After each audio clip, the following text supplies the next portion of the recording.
খবর পড়ছি এখন সংবাদ 24 নিউজ রুম থেকে। আমি সিনথিয়া। আজকে রাজধানীর যাত্রাবাড়িতে ঢাকা ৫ আসনের মাটি ও মানুষের নেতা আলহাজ নবিউল্লাহ নবীর নেতৃত্বে ৬২ নং ওয়ার্ডে বিএনপির গণসংযোগ করেন যাত্রাবাড়ি থানা যুবদলের সাবেক সহসভাপতি মোহাম্মদ মাহবুবুর রহমান সোহেল।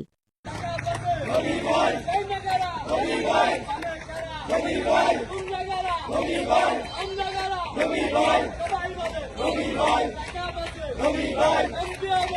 Boy!